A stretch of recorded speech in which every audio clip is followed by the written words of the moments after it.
takeoff checklist complete. US Airways Flight 1549 has just left New York's LaGuardia airport. Birds. And that fast, we were just on top of them. My aircraft. Your aircraft. Both of the plane's engines have stopped working. Mayday, Mayday, Mayday. This is Cactus 1549. The plane is falling from the sky. There are only a few seconds to decide what to do. If we can get it for you, want to try and land on runway 13. We're unable. 155 lives depend on the pilots making the right call. Okay, Cactus 1549, you can land runway 1 at Peterborough. Can't do it. With a bad option on the right and a worse one on the left, the crew decides to put their Airbus on the runway that's dead ahead. We're going to be in the Hudson. Mayday, Mayday.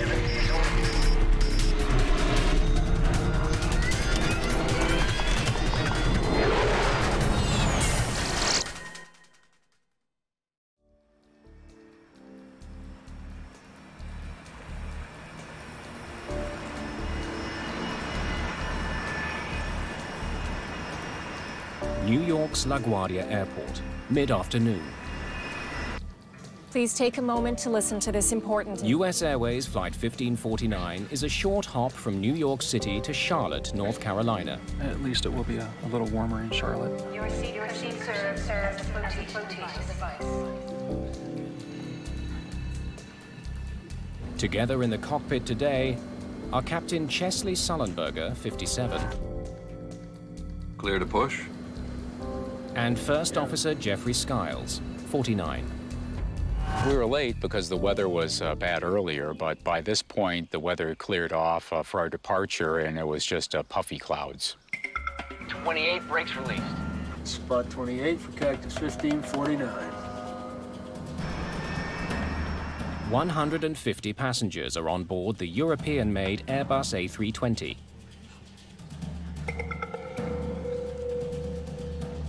Businessman Clay Presley is on his way home to Charlotte. I arrived at the airport at Guardia. It was very cold. It had been snowing a little bit that day, and we had a storm coming in, so we wanted to make sure we made that flight and weren't hung up or delayed on some later flights.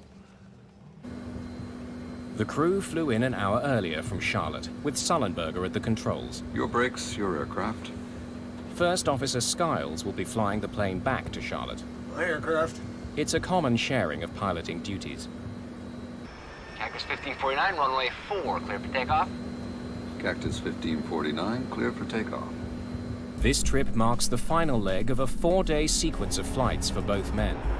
We made our standard call-outs. It was just a normal takeoff, normal procedures on the climb out. There was absolutely nothing at all to indicate that this would be any different than any other takeoff in my entire career. But by the end of the day, they'll be the most famous crew on the planet. Gear up, please.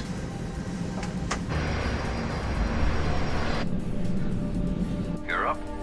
Patrick Harten is one of the controllers handling traffic out of LaGuardia today. He has one of the most stressful jobs in the world. When I sit down in front of a radar, I'm responsible for every person on every airplane under my control. And I take that responsibility very seriously. Cactus 1549, New York departure, radar contact. Climb and maintain 15,000. The flight will climb northeast out of LaGuardia, and then begin a slow turn south towards Charlotte. I think I had about 3 or 4 airplanes on my frequency at that time. And it was just a normal departure. You know, it was just another flight that I've handled a million times. Riding the thrust of 2 General Electric engines, the aircraft powers into the sky. Cactus 1549, 700, climbing 5,000. What a view of the Hudson today. Yeah. After takeoff checklist complete. Flight 1549 is traveling at almost 400 kilometers an hour. It's been in the air for just a minute and a half. I caught something out of the corner of my eye, and slightly to our right, but still ahead of us, was a line of birds. And they were very, very close, too close for us to maneuver around. And that fast, we were just on top of them. You can just feel the power of the plane going forward. And then all of a sudden, there was this gigantic boom. It seemed like it stopped in midair, like you hit a brick wall. And then all of a sudden, somebody said, "The left engine's on fire." Uh-oh. Before we could even assess the situation, We got one roll, both of them rolling back. both engines rolled back to idle. Ignition start. Just 13 seconds after their problems began, Sullenberger takes control of the struggling plane. My aircraft. Your aircraft. Get the QRH. Loss of thrust in both engines.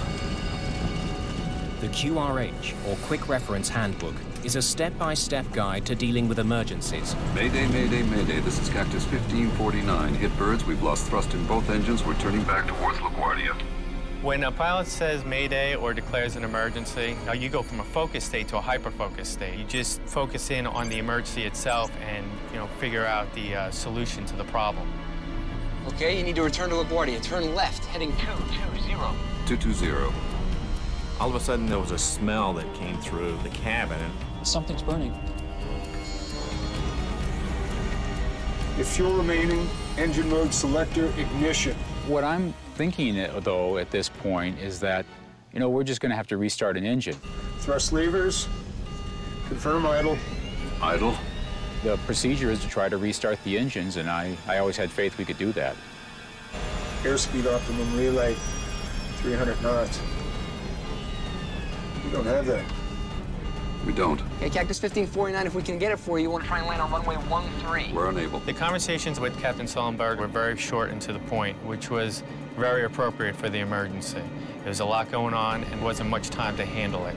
When Captain Sullenberger simply said unable, it didn't bother me. I mean, he had his hands full flying the airplane, and I understood that. So my job is just to move on to the next option. All right, Cactus 1549, it's going to be traffic for runway 31. Unable. Harten still wants the jet to return to LaGuardia, but Flight 1549 is now just 1,400 feet above the ground. Cactus 1549, runway 4 is available. If you want to make left, traffic runway 4. I'm not sure we can make any runway. What's to our right? Anything in New Jersey? Teterboro? Okay, yeah, off to your right side is Teterboro Airport. You want to try to go to Teterboro? Teterboro is a small airport on the New Jersey side of the Hudson River, but it's several kilometers away. And without their engines, Flight 1549 is dropping fast. Want to try to go to Teterboro? Yes. When the air traffic controller pointed out Teterboro, I looked at it and I stopped, and I was kind of concerned that he was actually going to try for it. I didn't think we could make it. So you're sitting there very quietly. People are anxiously waiting for information, and they wanted reassurance that things were going to be okay. You could hear the microphone come on. This is the captain. We're hoping he was going to say, "I've got this under control, we're going to be okay, we're going to make it, we're going to turn around and go back and land." That's what you were hoping to hear. Brace for impact. What does he mean, brace for impact? And then all of a sudden it registered. I think he's saying we're going to crash. Get your heads down! I had no idea about how to brace for impact. Everybody's looking around, brace for impact. What do you mean, brace for impact? And how do you brace? Go ahead. Try number 1. I put it back on. Okay, put it back on. Put it back on. While the crew struggles to fly their stricken plane, Patrick Harten is still trying to find them an airport. I actually worked Teterboro Airport for about 3 years, so I was very familiar with the airport. Okay, Cactus 1549, you can land runway 1 at Teterboro. Can't do it. Okay, which runway would you like at Teterboro? We're going to be in the Hudson. I'm sorry, say again, Cactus? I could hear him, but my mind really didn't want to comprehend those words. We're going to be in the Hudson. That was a death sentence for him, and I didn't want to accept the fact that it was over and there were no more options left. I don't think we're going back to Guardia. I just emailed my wife and just said, "I love you." And I didn't say anything else because I really did not want her to worry. Okay. Let's go. Put the flaps out. And I thought to myself, great, the Hudson River was our best opportunity. It was really the only thing in sight where we could land this airplane. Passengers throughout the plane watch the Hudson rise to meet them and begin making preparations of their own. So I started thinking about, if we're going to crash, I know I need to figure out where the exit rows are. If the water comes in, you need to be able to hold your breath long enough to get to those 4 or 5 rows and get the doors open if you can. Got flaps out, 250 feet in the air. We're not going to be able to get an engine started, so I started calling out airspeeds and altitudes. 170 knots. To give him a situational awareness of what was going on. Got flaps 2. A little more. No, let's stay at 2.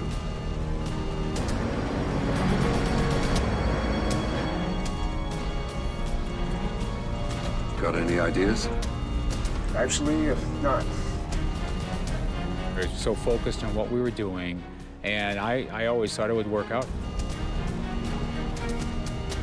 Below 300 feet, Patrick Harten's radar can't see the plane. Flight 1549 disappears. When the aircraft disappeared off my radar, I just assumed that there weren't going to be any survivors. In the cabin, the passengers prepare for the inevitable. All the passengers really started kind of pulling together, and somebody yelled out as we were going down, "Be ready at the doors!" The folks at the door says, "We're ready." I was just scared to death. We're going to brace.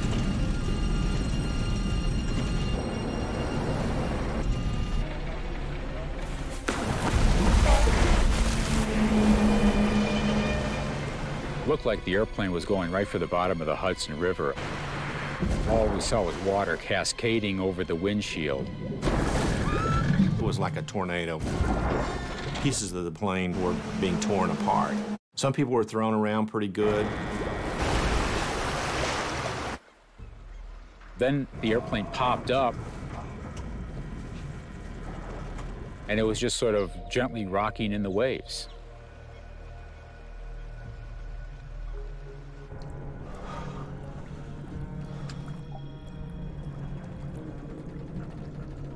We all just sat there. We were all in shock, and we were waiting for what's next.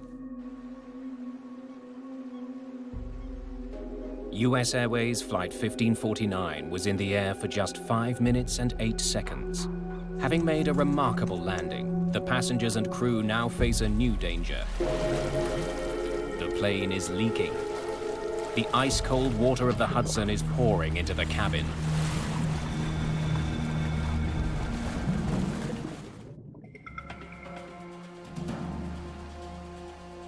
The crew of Flight 1549 has just performed an extremely difficult aviation feat, but they still have more work to do. Captain Sullenberger heads for the cabin, while First Officer Skiles shuts down the plane. I stayed behind and did the evacuation checklist, and so it was probably about 45 seconds before I actually went back myself in the cabin after we landed. In an instant, the $75 million plane has become an unlikely boat floating down the Hudson River. It's now filling with freezing water.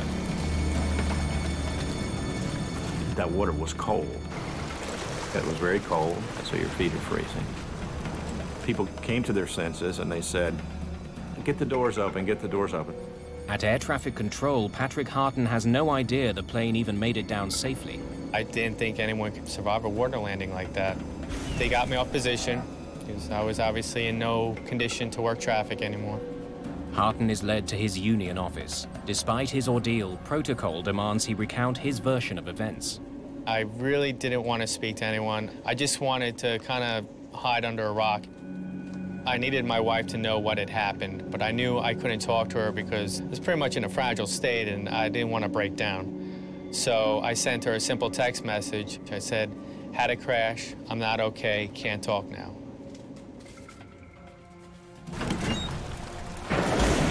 Passengers nearest the exits open the doors quickly, while Sullenberger and the cabin crew begin managing the evacuation. I just jumped up very quickly and started making my way to the emergency door. And so I worked my way out onto the wing, just a few steps to start with. I started noticing that people around me had their flotation devices. They'd pulled up their seat bottoms, or they had a life jacket that they'd taken. I had nothing with me. Skiles heads back to help the crew in the cabin get passengers out of the sinking plane.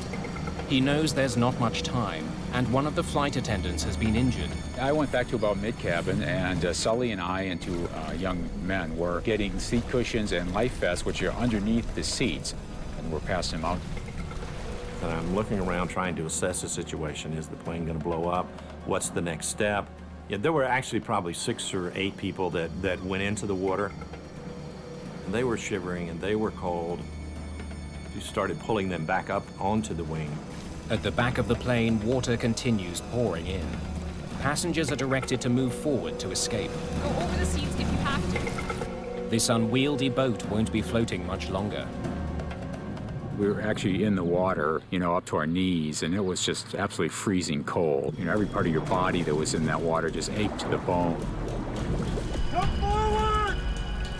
Is there anybody here? We were very confident there was nobody left on the airplane, but what was going on the wings, you know, we just had no idea.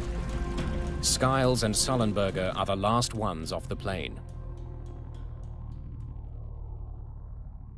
I just saw the big splash when the plane just bounced over the water. A small commercial airline crashed into the water. They've been in the water more than 10 minutes already.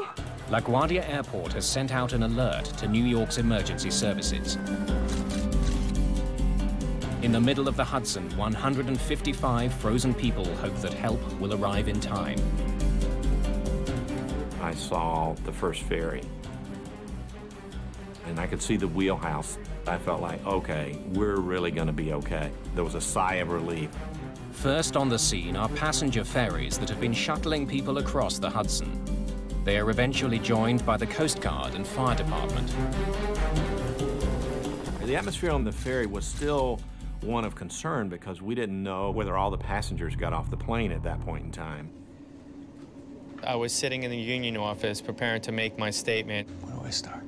And that's when one of my friends popped their head into the office and said, "Hey, Patty, it looks like everyone made it." And I was like, "Really?" That was incredible news. I mean, I was still traumatized by the event itself, but the fact that everyone made it was just, it's like the weight of the world was lifted off my shoulders. The entire nation looks on as every single passenger and the entire crew of Flight 1549 is brought to safety.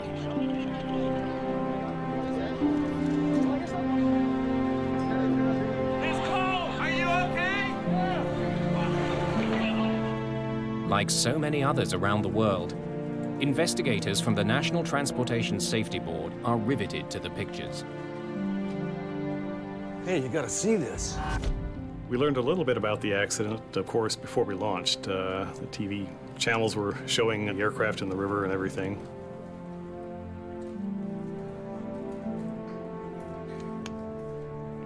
All agree that the landing is extraordinary.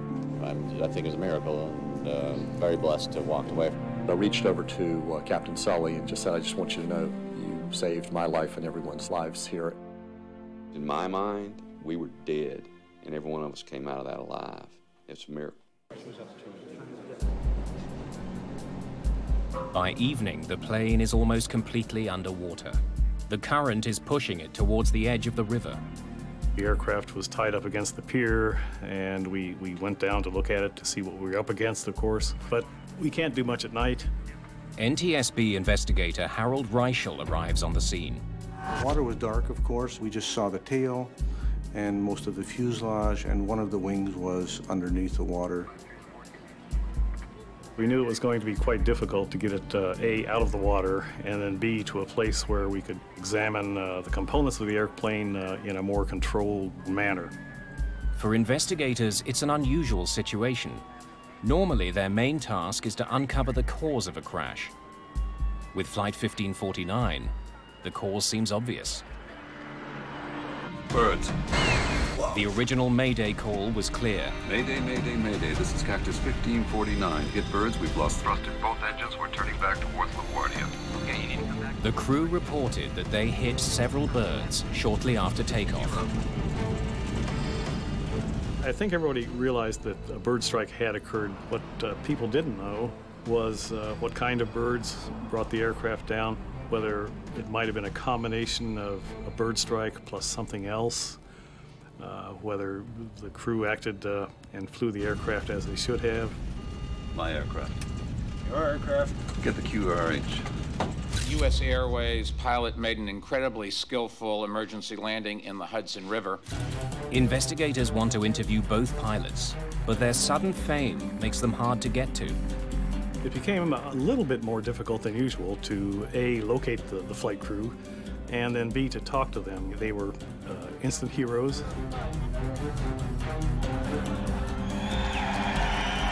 Nothing in life can prepare one for the media frenzy of a situation, like this. And it's not just the pilot's newfound celebrity that's an obstacle for investigators like Catherine Wilson. One of the most challenging things in this case was nobody wanted to sully Sully. He was a hero in this case, and we were the ones who was potentially going to pick apart what he did and try to find out what he did and whether it was right or not. To prove that birds caused the crash, authorities need to get the plane out of the water. But a vital piece is missing. We've been told earlier that both engines were still attached to the aircraft. That turned out not to be true. So that became a major goal right off the bat, was to figure out where that second engine was.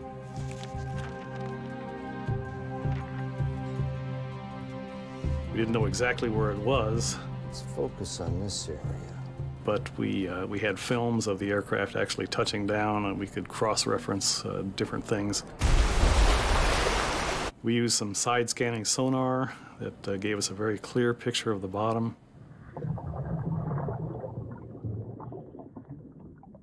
It wasn't that easy to do because the Hudson River has a current, and the current changes throughout the day. So it took 3 days, ultimately, to find the engine. Within days, the recovered engine and the rest of the aircraft are moved to a warehouse in New Jersey, so investigators can study the wreckage more carefully. We certainly couldn't do it out there at the edge of the Hudson River, and you can imagine how interesting it was to take an airplane 150 or 200 feet long through a very, very populated area in New Jersey. As the plane is being moved, investigators work with the voice and data recorders. Okay, let's hear it. Which were in the most damaged part of the plane, the tail. The cockpit voice recorder and the flight data recorder were in virtually pristine shape. The aircraft had sustained quite a bit of damage in the rear end, but the recorders themselves survived very well. We were really lucky. All of the data was able to be downloaded normally. We got one roll, both of them rolling back. Listening to the CVR provides vital insight into how the crew responded to the emergency. In this case, both Captain Sullenberger and First Officer Skiles acted extremely professionally. Ignition start. Each member had their own roles and responsibilities. They stayed with those roles and responsibilities throughout the accident flight and communicated only when necessary. Put the flaps up. On Flight 1549, my aircraft. It took just seconds for the crew to each assume their individual responsibilities. Part of the reason they handled the emergency so well was that Jeffrey Skiles had only just finished his Airbus training. This was my first trip out as a regular line pilot in the Airbus A-320. It literally was right out of training. And the benefit of that was that he knew exactly the checklist to turn to, and that's exactly what he did. Fuel remaining, engine mode selector, ignition. Crews are highly trained in emergency procedures, and the main thing is to follow procedures in this instance, and that's exactly what First Officer Skiles did by grabbing the quick reference handbook and turning to the appropriate checklist. But as investigators examine the checklist for restarting this plane's engines, they make a troubling discovery. It was assembled for an event that occurred 20,000 feet in the air, where a crew would have plenty of time to slowly and carefully go through a 3-page checklist, the end of which was, how do we ditch the airplane? So it was a 3-page checklist, and really, I only got to about the page and a half through this checklist in the time that we had. Airspeed optimum relay. The crew spent a lot of time trying to restart the engines when they could have been focusing on preparing the airplane for the ditching. 300 knots. We don't have that. We don't. Overly complicated checklists have played a role in deadly plane crashes in the past. In 1998, a fire broke out on board a Swissair passenger jet. The checklist the crew used for that situation would have taken them up to half an hour to complete. It's a half hour they didn't have.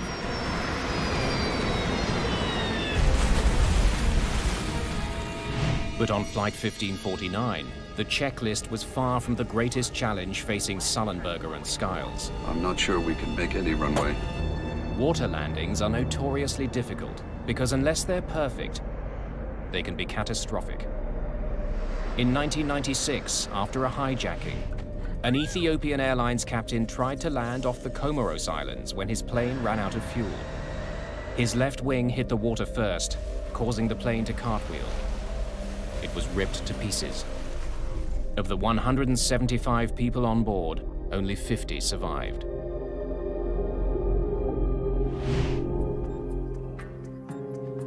Investigators soon learn that none of the major airlines use simulators to teach pilots how to land on water.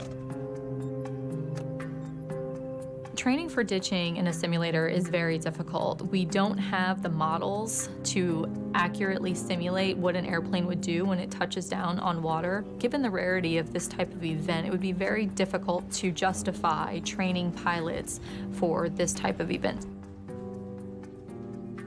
But even without ever going through a simulation, Captain Sullenberger got almost everything right. He kept the nose up and wings level. He let the tail hit the water first, slowing the jet down enough so that it survived the impact. Nice flying. NTSB investigators turned to their own simulation to answer a vital question. This is the captain. Did Sullenberger have to land in the Hudson? Brace for impact. Or could he have made it to a runway? Mayday, Mayday, Mayday. This is Cactus 1549. Hit birds. Investigators studied Chesley Sullenberger and Jeffrey Skiles' actions in the moments after their plane collided with birds. Ignition. We wanted to know, did the pilots do the right thing? So what we did in the simulator was we tested exactly that. Was there enough energy to make it back to LaGuardia? And what we found was that about 50% of the time we were able to make it back to the airport. But when a 35-second delay is imposed after the bird strike to account for the crew's attempt to restart the engines, all of the simulator pilots crash before reaching the runway. When we took into consideration the decision-making process that Captain Sullenberger went through, we realized that it was not possible to make it back to the airport. Cactus 1549, runway 4 is available. There's no doubt. We're going to be in the Hudson. Putting the plane in the Hudson was the right call. Sullenberger didn't have enough altitude to glide to either LaGuardia or Teterboro airports. Got one roll. Both of them rolling back. The investigators also discover that Sullenberger made a decision that wasn't at the top of the checklist, one that was critical to the survival of everyone on board. I'm starting the APU. On commercial jetliners, the engines provide power to electrical systems. If the engines stop working, the crew eventually loses those systems. The APU is an emergency generator that keeps some things running. The APU allowed him to still see his screens, the instruments still worked. It also allowed the A-320 itself to assist with the heroic landing. The APU provided power to the plane's electronic brain, stopping the pilots from making any potentially dangerous moves. It kept them inside a so-called flight envelope. By starting the APU early in the sequence, the flight crew was able to maintain the flight envelope protections, which prevented the airplane from stalling when the airspeed got too slow. He's right on the edge of stall speed. The flight data shows that Sullenberger was going slower than the ideal speed. The airspeed during the accident sequence got about 20 knots slower than it should have been for this flight. But the A320's flight computer is designed to constantly adjust the plane's pitch and keep it from stalling. We definitely could have had a much more catastrophic outcome had the airplane actually stalled. Starting the APU. Sullenberger's quick thinking made sure the plane's complex computer system kept working. It gave him an automated safety net, so he'd have the best chance to do the nearly impossible. We're going to be in the Hudson. It was a combination of a good crew and a good airplane. Let's go. Put the flaps out. The captain had the presence of mind, for instance, just before they were about to land, a couple of 100 feet in the air, to turn to the first officer and ask, "Got any ideas?" Actually, not. They were both coordinating right up to the end, and that's what we like to see. Skill, training, and the aircraft's very design combined to save the lives of 155 people. But investigators still want to know how birds crippled two highly advanced jet engines, and if they can stop it from happening again. 8 days after the crash, investigators are finally able to examine the engines in detail. Richard Dolbear has spent much of his career studying collisions between birds and airplanes. When aircraft strikes a bird, generally there's not much left of the bird, particularly if that bird goes through the engine.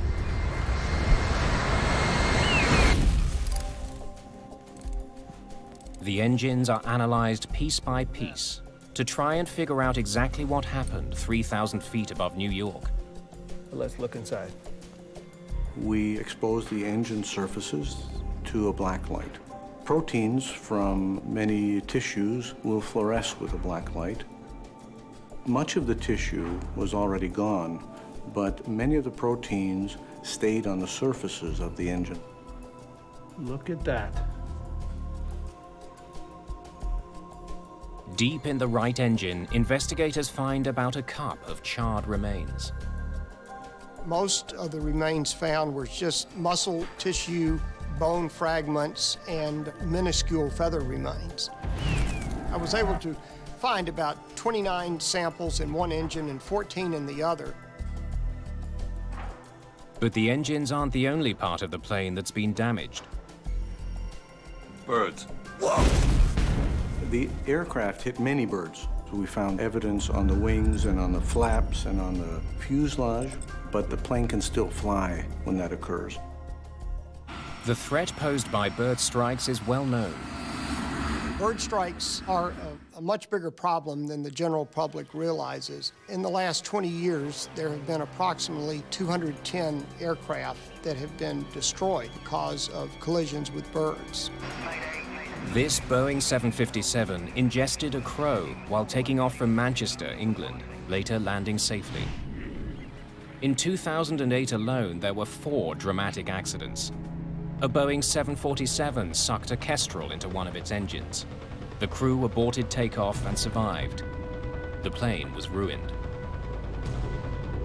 This jet ingested pelicans into both engines, and one ended up in the cockpit. Repairs cost $2 million. The engine of an MD-10 was severely damaged by a gadwall. The repair cost was $900,000. And 5 people were killed when this Cessna smashed into at least one pelican. More than 200 people have died in bird strike accidents since 1988. The problem could get worse because there are more birds out there. By restricting the use of pesticides that were hazardous to birds, such as DDT, we've seen a tremendous rebound in the populations of bird species. A remarkable increase in the Canada geese that are resident, non-migratory birds. Nationwide, the population has grown from about 1 million to about 4 million. At LaGuardia, one of the airport's biggest problems is a year-round goose colony on nearby Rikers Island.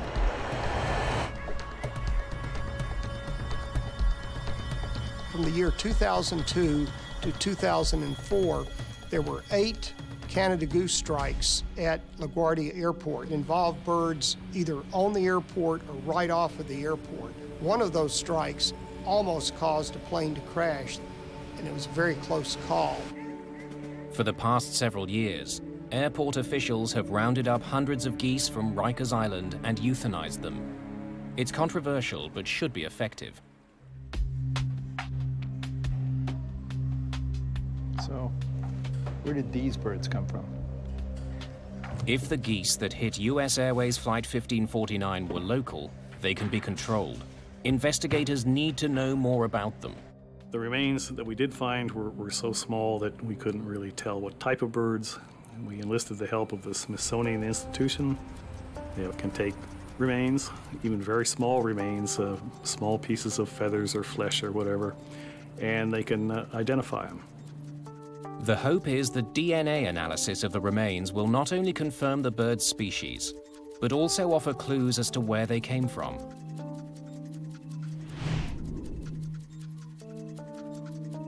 While they wait for answers, investigators turn to answering the question of how a few birds forced a 68-ton jet from the sky.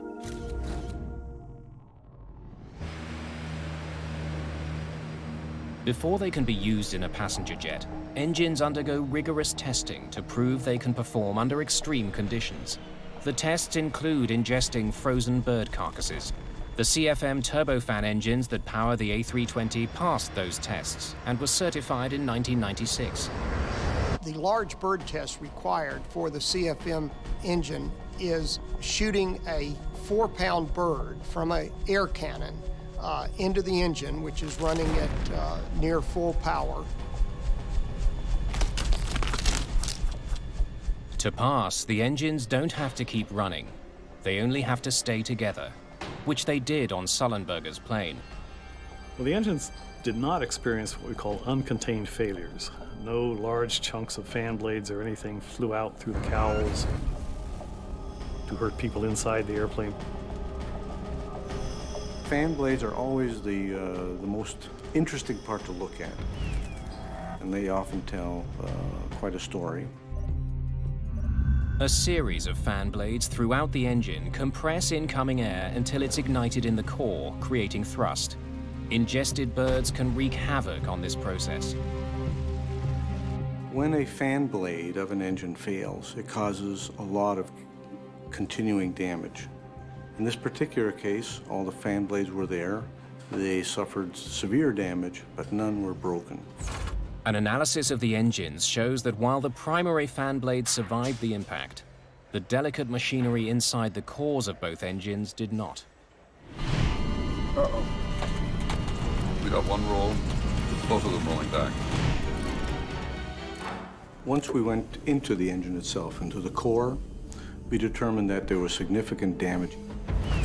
When a bird gets ingested into the core, it is such a large mass compared to these blades that it does a lot of damage to them. The birds ingested into Flight 1549. Mayday, Mayday, Mayday. This is Cactus 1549. Ripped apart the engine's compressors. Metal shards from these broken compressors were sucked deep into the cores of both engines, shutting them down. We've hit birds. We've lost thrust in both engines.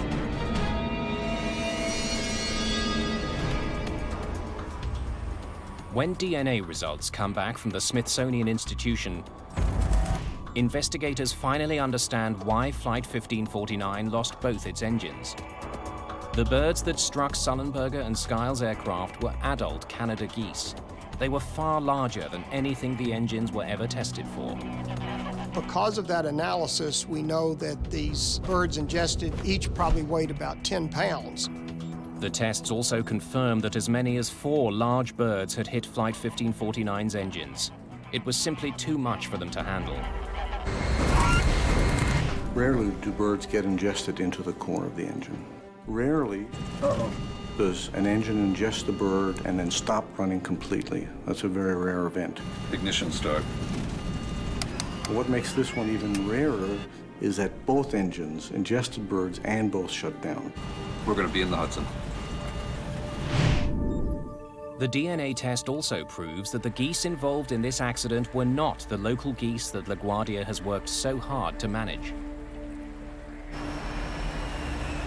These were geese that had been in northern Canada during the preceding summer. They were migratory geese. The collision between the migrating geese and Flight 1549 happened 7 kilometers from the airport. It means that none of the existing programs for reducing the number of birds would have prevented the collision. It also means that what happened to that flight could happen again, unless a way can be found to keep birds and planes apart. Romeo Whiskey 2-1, radar contact, loss report 20 DME southeast Melville. Every year, about 2 million planes pass over New York's airspace. Most people do not appreciate the problems that birds can cause to aircraft. They don't realize how a small, seemingly insignificant organism in relation to the size of an aircraft can cause these kinds of catastrophic failures. The airline industry needs to find solutions to bird strikes. Placing screens in front of the engines is one of the most obvious answers, but there are serious drawbacks. Screens can fall off, screens can break, and then they would be ingested into the engine, causing similar damage or more catastrophic damage. Screens can also introduce turbulence to the airflow, which can starve the engines of air, causing them to fail. Winter weather is also a serious problem for engine screens. A screen is a perfect ice builder, and it will accrete ice very quickly in icing conditions. A more promising solution is already being tested in several American cities, including New York. At John F. Kennedy Airport, specialized radar is sweeping the skies looking for birds near planes. Most airports are equipped with radar that sends out radio waves that simply bounce off objects in the sky. Typically, only large objects are seen, and most of this information isn't passed along to air traffic controllers.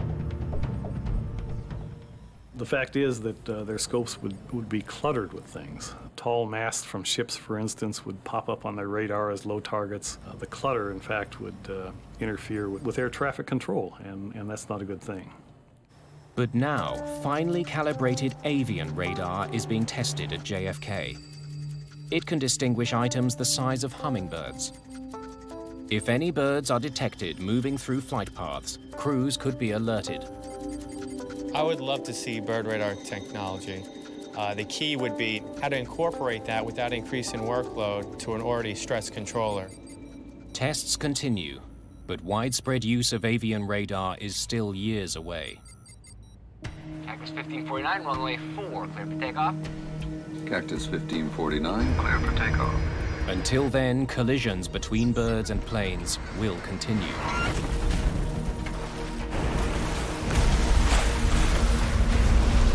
What the safe outcome of Flight 1549 proved is that right now, the best defense against this threat is a good team in the cockpit. We had a very experienced flight crew with very good training. My aircraft. Your aircraft. Get the QRH. All your training that you've done, all the years that you've been flying the airplanes, it all just comes back to you when you need it. My aircraft. Sully and I worked together extremely well on this event. I knew what was in his mind, and he knew what was in my mind. We were both accomplishing our individual roles, but we had a knowledge of the whole situation. Okay, you need to return to LaGuardia. Turn left, heading 220. 220. This event definitely puts things in perspective for you as a controller. One thing I appreciate more, the teamwork and how when you work together, you can pretty much accomplish whatever you need to accomplish. Off to your right side is Teterboro Airport. You want to try and make Teterboro? We're going to be in the Hudson. The landing in the Hudson took training and skill. It also took a bit of luck. We had a very clear day. We had a perfect condition for the river. So there was just a series of really fortunate events that occurred that assisted this crew in landing successfully on the river. Well, the safety board, we don't really deal in miracles very often, but this event had a lot of things that came together at the right time and the right place. And And so a lot of us are thinking, well, maybe we do have a miracle here. What a view of the Hudson today.